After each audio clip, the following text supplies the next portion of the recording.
उधर आपको बता दें कि डॉक्टर मोहम्मद आरिफ को एटीएस ने अपनी हिरासत में लिया है। कार्डियोलॉजी से डीएम की पढ़ाई कर रहा है मोहम्मद आरिफ। जम्मू कश्मीर के अनंतनाग का रहने वाला डॉक्टर आरिफ एटीएस ने कानपुर से अपनी हिरासत में लिया कार्डियोलॉजिस्ट मोहम्मद आरिफ को। ये बड़ी खबर, किस तरह से इसके तार अलग अलग इलाकों तक पहुंचे हुए हैं। उत्तर प्रदेश में अलग अलग स्थान हैं जहां पर एक कार्रवाइयां की जा रही हैं, फिर चाहे लखनऊ हो, सहारनपुर हो, और अब इस मामले में कानपुर से भी एक और डॉक्टर को अपनी हिरासत में एटीएस ने लिया है। एटीएस और जांच एजेंसी इनपुट के आधार पर कार्रवाई कर रही हैं। तो एक तरफ दिल्ली में कई लोगों को हिरासत में लिया गया है, उधर दूसरी तरफ कानपुर से भी एक डॉक्टर को हिरासत में लिया गया।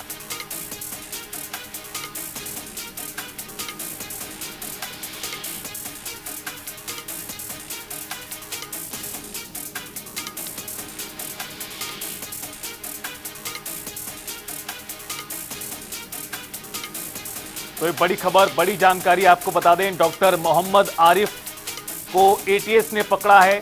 कार्डियोलॉजी से डीएम की पढ़ाई कर रहा है ये आरोपी शख्स, और इस पूरे फरीदाबाद टेरर नेटवर्क का जो पूरा मॉड्यूल था उसका सदस्य हो सकता है। तो इस आधार पर एक कार्रवाई की जा रही है। डॉक्टर मोहम्मद को एटीएस ने अपनी हिरासत में लिया है, पूछताछ शुरू हो चुकी है। और देखिए, एक के बाद एक डॉक्टर इस पूरी टेरर ग्रुप का हिस्सा है, ये सामने आ चुका है।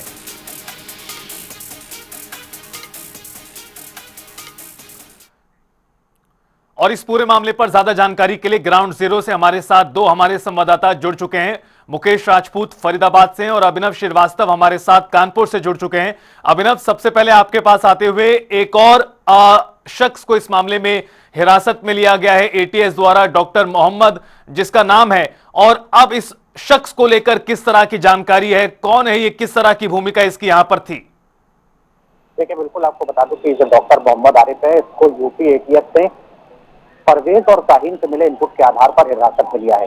ये कानपुर के अशोकनगर में किराए के मकान में रहता था। एटीएस बुधवार की रात को वहां पहुंची थी और उसके बाद ताला तोड़कर मोहम्मद आरिफ को हिरासत में लिया। इसके बाद उसके कमरे से लैपटॉप और कई ऐसे दस्तावेज एटीएस अपने कब्जे में लेकर गई है, जिनसे कुछ न कुछ संदिग्ध इनपुट मिलने के अनुमान लगाए जा रहे हैं।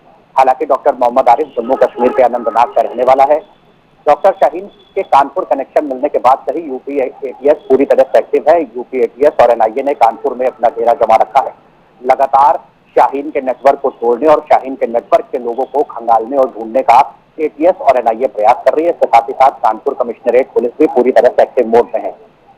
आपको बता दें कि मोहम्मद आरिफ जम्मू के अनंतनाग का रहने वाला था और कानपुर में हृदय रोग संस्थान से डीएम की पढ़ाई कर रहा था। उसके साथ ही साथ अन्य ऐसे छात्र भी हैं जो जम्मू कश्मीर के रहने वाले हैं और वर्तमान में हृदय रोग संस्थान में ही पढ़ाई कर रहे हैं। डॉक्टर मोहम्मद आरिफ पिछले काफी समय से डॉक्टर शाहीन और परवेज के संपर्क में था। इसी इनपुट के आधार पर एटीएस उसको हिरासत में लेकर गई। बिल्कुल, और अभिनव, जिस तरह से एक के बाद एक कड़ियां मिल रही हैं, अलग अलग स्थानों से ये गिरफ्तारियां और इन आरोपियों को पकड़ा जा रहा है, उससे इनके नेटवर्क का किस तरह से विस्तार हो रखा था वो भी समझ आ रहा है। और लौटेंगे अभिनव आपके पास। इस बीच हमारे साथ स्पर्श शर्मा दिल्ली से जुड़ चुके हैं। स्पर्श का रुख करें, उससे पहले मुकेश आप बताइए, फरीदाबाद में आज किस तरह की हलचलें, चूंकि जितने भी तार जुड़ रहे हैं, फिर वो चाहे जम्मू कश्मीर के अलग अलग इलाकों से हों या लखनऊ कानपुर से हों, इधर दिल्ली में धमाका हो, इन सबके तार आखिरी में जाकर जुड़ रहे हैं फरीदाबाद और उसमें भी अल फलाह यूनिवर्सिटी में। बताइए, आज किस तरह से कार्रवाई फरीदाबाद में हो रही, क्या एक्शन आज देखने को मिल रहा है?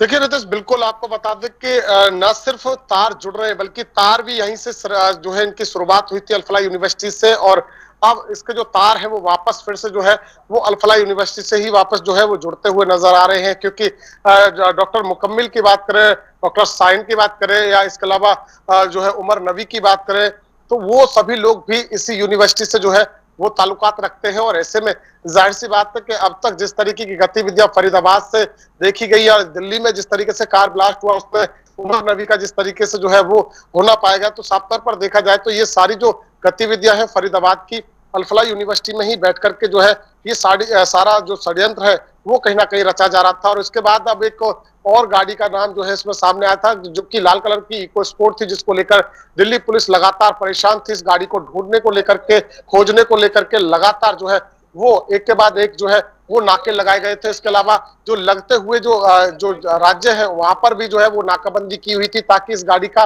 जो है वो पता चल सके। परंतु जब इस गाड़ी का पता चला तो ये जो गाड़ी है फरीदाबाद के खंदावली गांव में एक खाली प्लॉट के अंदर जो है वो खड़ी हुई पाई गई, जिसमें सूचना के बाद मौके पर पुलिस, एनएसजी कमांडो हो, सीएसएफएल की टीम हो, इसके अलावा डॉग स्क्वाड टीम हो। इसके अलावा बात करें तो रात को आला अधिकारी भी जो है वो यहाँ पर पहुंचे होते हैं। एनएसजी कमांडर जो है वाईआर सिंह जो है वो भी यहाँ पर पहुंचे हुए थे और कई घंटे तक इसकी जो है वो तलाश चली। हालांकि इस गाड़ी में जो है वो सस्पेक्ट जो है वो कहीं ना कहीं इस तरीके की सूचना आ रही थी कि इस गाड़ी में जो है कुछ सस्पेक्ट है, और इसी के चलते जो है देर रात करीब जो है वो 2 ढाई बजे के करीब जो है इसकी जांच जो है वो रोक दी गई थी। उसके बाद आप फिर सुबह 6 बजे से इसकी जांच जो है वो लगातार इस गाड़ी की जांच की जा रही है, क्योंकि जो जानकारी सूत्रों के हिसाब से मिल पा रही है वो ये है कि इस गाड़ी का इस्तेमाल जो है वो अमोनियम नाइट्रेट जैसे विस्फोटक पदार्थ को सप्लाई करने में जो है वो कहीं ना कहीं जो है वो किया गया था। इसके साथ साथ जो इस गाड़ी को यहाँ पर लेकर आया था भाई वो कहीं ना कहीं उमर का साला बताया जा रहा है, और इसके तार फिर से जो है वो अल्फला यूनिवर्सिटी से इसलिए जुड़ रहे हैं क्योंकि जो फहीम है वो कंपाउंडर का काम, असिस्टेंट का काम जो है वो अल्फला यूनिवर्सिटी के अंदर ही करता था, और ऐसे में कहीं ना कहीं ये तार फिर से जो है वो अल्फला यूनिवर्सिटी से जो है वो जुड़ते हुए नजर आ रहे हैं। इसके साथ साथ एक जानकारी और यहाँ पर हम अपने दर्शकों को देना चाहेंगे कि एक और गाड़ी का नाम सामने आ रहा है, एक और नई गाड़ी जो है उसका नाम सामने आ रहा है। ब्रेजा गाड़ी है जिसका नाम सामने आ रहा है, जिसकी तलाश की जा रही है। यूनिवर्सिटी के अंदर ही ये गाड़ी बताई जा रही है। हालांकि अभी इस बात को लेकर पुष्टि नहीं हुई है, परंतु सूत्रों से जानकारी मिल पा रही है कि ये गाड़ी भी जो है वो कहीं ना कहीं इस पूरे मामले में इन्वॉल्व है, और ये गाड़ी जो है वो यूनिवर्सिटी के ही अंदर है, और जिसकी जो है वो तलाश जो है वो कहीं ना कहीं पुलिस कर रही है। और साफ तौर पर आपको बता दें कि यहाँ पर भी अभी भी सीएफएसएल की जो टीम है यानी कि खंदावली गांव में इस समय मौजूद है जीरो ग्राउंड पर, और साफ तौर पर जो है सीएफएसएल की टीम जो है वो अभी भी इस गाड़ी की तलाश कर रही है। क्रेन को बुला लिया गया है, बड़ा ट्रक आ चुका है। इसके बाद इस गाड़ी को क्रेन के माध्यम से जो है वो उठा करके ट्रक के ऊपर लोड कर करके जो है उसको यहाँ से ले जाया जाएगा। हालांकि इस बीच जो है इस पूरे इलाके को छावनी में तब्दील जो है वो बीती रात से किया हुआ है। सभी जो ग्रामीण है उनको दूर यहाँ से जो है वो रखा गया है, ताकि कोई अगर ऐसा कोई विस्फोट या कुछ होता है तो ऐसे में गांव के लोगों को कोई नुकसान ना हो। साफ तौर पर देखा जाए तो एक के बाद एक तार जो है वो यहाँ पर जुड़ते हुए नजर आ रहे हैं। अगर खंदावली की बात करें तो खंदावली के जिस खाली प्लॉट में ये गाड़ी खड़ी हुई है और जो व्यक्ति खड़ी करके गया है उन दोनों पर अगर रोशनी डालने की कोशिश हम लोग करते हैं तो ये जो खाली प्लॉट है वो लल्लू और साकिर 2 भाई हैं जिनकी ये खाली प्लॉट है। लल्लू का रिश्तेदार है फहीम जो कि इस गाड़ी को यहाँ पर खड़ी करके गया था। तो साफ तौर पर कहीं ना कहीं देखा जाए तो एक के बाद एक तार जो है वो कहीं ना कहीं यहाँ पर जुड़ते हुए नजर आ रहे हैं। हालांकि अभी लल्लू और साकिर को लेकर के कोई जानकारी नहीं है कि आखिर उनको भी हिरासत में ले लिया गया है या नहीं, या फिर वो भी लापता है, ये अभी जो है वो जानकारी नहीं मिल पा रही है। परंतु इस बीच एक चीज और सामने निकल करके यहाँ पर रितेश आ रही है कि एक महिला और उसके साथ देखी गई थी। हालांकि ये महिला कौन है, क्या इसका नाम है और ये कहाँ की है, क्या इसका इस पूरे मामले में इन्वॉल्वमेंट है, ये अभी जो है वो जांच का विषय है। परंतु फिलहाल जो जानकारी मिल पा रही है वो ये है कि फिलहाल जो है वो गाड़ी की जांच कई घंटों हो गए, यानी कि 12 घंटों से ज्यादा जो है हो चुके हैं अब तक, क्योंकि लगभग 1 बज चुका है। कल शाम को 4 बजे इसकी सूचना मिली थी, तो लगातार जो है वो 24 घंटे होने को है। मात्र 4 घंटे बाद तो 24 घंटे हो जाएंगे, और अभी भी जांच जो है वो कहीं ना कहीं लगातार इस गाड़ी की जा रही है। ऐसा जानकारी मिल पा रही है कि इस गाड़ी का सप्लाई करने में यानी कि अमोनियम नाइट्रेट जैसे विस्फोटक को सप्लाई करने में इसका इस्तेमाल किया गया था। और जो उमर नबी है जिसने दिल्ली लाल किले के पास जो है वो मेट्रो स्टेशन है वहां पर गाड़ी जिस तरीके से ब्लास्ट हुई, उस गाड़ी ब्लास्ट होने से पहले ये गाड़ी जो है वो अपने साले को जो है वो हैंडओवर की थी, उसको दी थी, और उसके बाद उसको जो है वो छुपाने के लिए बोला गया था। तो उसके बाद ये गाड़ी जो है वो दिल्ली से सभी नाकों से पुलिस से बचते हुए फरीदाबाद में तमाम नाकों को जो है वो पार करते हुए फरीदाबाद के खंदावली गांव पहुंचे, और यहाँ पर इस खाली प्लॉट के अंदर इस गाड़ी को खड़ा करके जो है वो जो फहीम था वो चला गया। हालांकि पुलिस ने देर रात ही फहीम को जो है वो हिरासत में ले लिया, एनआईए की टीम ने जो है वो इसको हिरासत में ले लिया। और देर रात जो सबसे पहली तस्वीर जो जनता टीवी के द्वारा चलाई गई थी, जो अर्टिगा दिल्ली नंबर गाड़ी थी, सफेद कलर की अर्टिगा गाड़ी, उसकी डिग्गी की सीट पर उस व्यक्ति को जो है वो डाल करके ले जाया गया था। इसके ऊपर जो है वो कपड़ा भी जो है वो कायदा ढका हुआ था, उसको डाल करके जो है वो एनआईए की टीम ले गई थी। और साफ तौर पर देखा जाए तो लगातार एक के बाद एक जांच जो है वो कहीं ना कहीं चल रही है और कई लोगों के जो है वो इसमें इन्वॉल्व, यानी कि जिसमें जो है वो कहीं ना कहीं संबंधित जो है वो पाए जा रहे हैं। कई लोगों के इस पूरे नेटवर्क में, इस पूरे मॉड्यूल में शामिल होने की संभावनाएं हैं, शंकाएं हैं, और यही वजह है कि जहां कानपुर में एक और डॉक्टर को गिरफ्तार किया गया, हिरासत में लिया गया है, तो वहीं फरीदाबाद में इस गाड़ी की तलाश और जारी है। इसके अलावा एक और गाड़ी इस पूरे मामले में सामने आई है। स्पर्श, दिल्ली में बताइए, जो दिल्ली में जो धमाका हुआ उस स्थान की जांच को लेकर अभी क्या अपडेट है? वहां पर जांच के सिलसिले में क्या जानकारी मिल पा रही है? क्योंकि जो सीसीटीवी सामने आ रहे हैं उससे लगभग साफ हो चुका है कि डॉक्टर उमर किस तरह से, उसका पूरा मैप था, पहले मस्जिद में गया, उसके पहले कनॉट प्लेस के एरिया में उसकी गाड़ी देखी गई, और फिर शाम को दिल्ली में धमाका ये हुआ। तो दिल्ली में किस तरह के अपडेट हैं इस पूरे मामले को लेकर?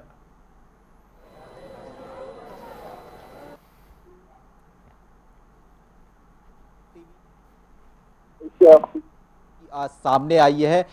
इस सीसीटीवी फुटेज की बात की जाए तो बदरपुर टोल प्लाजा से वो अंदर जो है दिल्ली की तरफ एंट्री कर रहा है और संदिग्ध वो देखने को मिलता नजर आ रहा है। ये बेहद क्लियर फुटेज है जिसमें कार की जो बैक सीट है वहां पर बाकायदा जो एक बैग है वो देखने को भी जो है मिलता हुआ जो है नजर आ रहा है। फिलहाल हम लाल किले पर जो है मौजूद है और आपको तस्वीर दिखाते हैं कि किस तरीके से आज के दिन भी लाल किले पर जो पूरी तरीके से जो सुरक्षा एजेंसीज हैं उन्होंने जो है मौका वारदात पर जो स्थल है उसको अपने कब्जे में जो है लिया हुआ है और जो है छानबीन अभी भी जो है की जा रही है। साक्ष्य जुटाने की कोशिश हो रही है कि किस तरीके से जो यहाँ पर जो साक्ष्य है वो जो है प्राप्त हो सकते हैं। और इस बीच हम देख रहे हैं कि ताबड़तोड़ जो छापेमारी है वो लगातार अलग अलग जो स्थान है वहाँ पर दिल्ली पुलिस की बात की जाए या फिर अन्य सुरक्षा एजेंसीज की बात की जाए उनकी चलती हुई जो है नजर आ रही है। हमने देखा कि सुबह से जो जानकारियां मिल रही है उसके मुताबिक जो डॉक्टर उमर था वो दिल्ली के अलग अलग इलाके जो है वहां पर पहुंचता हुआ जो है नजर आया। दिल्ली के अलग अलग जिलों में उसने रेकी की, खासतौर पर मयूर विहार, कनॉट प्लेस, ऐसे तमाम इलाके में उसकी जो कार है वो जो है मिली है। 25 से ज़्यादा सीसीटीवी मिल गए हैं और अब जो खुलासे फिलहाल देखने को मिल रहे हैं उसके मुताबिक जो शाहीन है उसको लेकर जो सूत्रों के हवाले से जानकारी प्राप्त हो रही है उसमें ये कहा जा रहा है कि शाहीन को जैश की तरफ से जो फंडिंग है वो जो है हुआ करती थी और मिनी रिक्रूट कमांड सेंटर जो है वो जो है शाहीन एक तरीके से जो है दिल्ली में जो है चला रही थी और जो भर्ती करने का काम है वो जो है शाहीन फिलहाल जो है करती थी। ये जो है जो नई डेवलपमेंट है इसमें इस एंगल से भी जो जांच जो है वो फिलहाल पुलिस इस पूरे मामले पर कर रही है। यानी चाहे वो आतंकी एंगल हो या फिर अगर हम बात करते हैं टेरर की उस एंगल से बात की जाए तो तमाम एंगल को लेकर वो फिलहाल पुलिस करती हुई नजर आ रही है। लेकिन एक जो नया सीसीटीवी फुटेज है वो फिलहाल दिल्ली में एंट्री करते हुए जो है डॉक्टर उमर का देखने को मिलता नजर आ रहा है, जहां पर उसकी जो बैक सीट है वहां पर बाकायदा एक बैग जो है देखने को मिलता हुआ दिखाई दे रहा है। तो क्या उस बैग में विस्फोटक पदार्थ था, ये जो है देखने वाली बात है। बिल्कुल। इस पर एक और सवाल आपसे, जिस तरह से इस मामले में गिरफ्तारियां हो रही हैं, यह भी जानकारी आई कि दिल्ली में भी कई लोगों को पकड़ा गया है जो तमाम जांच एजेंसियां हैं उनके द्वारा। उधर कानपुर में एक और हिरासत में लिया गया, लखनऊ से गिरफ्तारियां हुई हैं, सहारनपुर से डॉक्टर को खुद गिरफ्तार किया गया था, आदिल को। इधर हरियाणा फरीदाबाद में भी तमाम जगहों पर जांच पड़ताल चल रही है। क्या कुछ अनुमान जताया जा रहा है कितने लोग अभी तक इस पूरे व्हाइट कॉलर टेरर ग्रुप में अभी तक काबू किए गए हैं?